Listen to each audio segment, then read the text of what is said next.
Well, I was very fortunate to grow up in a political family in New Hampshire, and just seeing my parents, former State Senator Susan McLane, and my father, Executive Counselor Malcolm McLane, work in public service really made an impression on me, and I knew that I wanted to do everything I can to improve the quality of life for our communities in New Hampshire. In addition to my parents, an important role model for me was my first boss, former U.S. Congressman Pete McCloskey from California.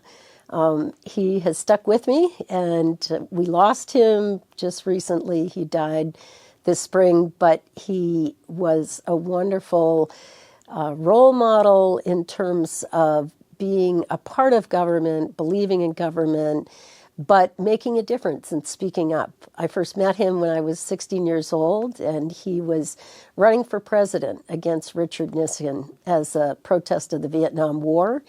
And he made me believe that my voice was important and that I could make a difference. There are many things I'm proud of. I'm definitely proud of the federal funding that we've brought to New Hampshire that's made a big difference on projects and institutions and communities across my district.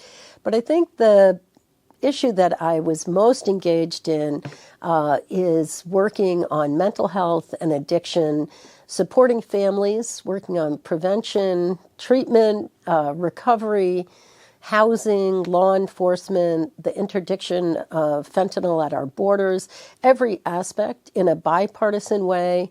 And I'm really pleased to see the rates finally coming down for overdoses and overdose deaths here in New Hampshire and all across the country. I've always worked in a bipartisan way. I think growing up in a Republican family and being a Democrat, a moderate, pragmatic Democrat, led me to work in a way that was most likely to succeed.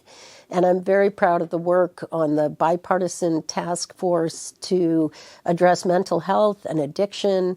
We had a task force to end sexual violence, and even a bipartisan project working on the ski and snowboard industry.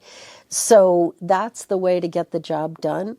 I'm the chair of the new Democrat coalition. It's 100 members of pragmatic center-left Democrats working across the aisle to get Congress working again and to improve our economy, improve our security, and improve the quality of life of Americans all across this country. What I'll most miss about serving in the House is working with the incredible young people on my team. I've been blessed to have an amazing group of people to work with in all aspects, in my district office, on my campaigns, and in my DC office. And I really love their energy and their enthusiasm and their commitment to our country. And then, of course, the friends that I've made in Washington. And I hope to find a way to continue to be involved so I can stay involved with my friends and visit often. I'm most looking forward to more skiing and spending time with my family, but I do hope to stay involved and engaged. I'm currently the chair of the new Democrat coalition, and I've been traveling the country recruiting candidates and raising resources to win back the majority in November. And I want to continue to mentor those candidates. It turns out I love campaigns, but after 7 elections in the past 12 years, I'm just a little tired being on the ballot myself. And I think there are tremendous young people that can come to Congress, change the way we work together, really focus on bipartisanship and making the institution work well for the American people again.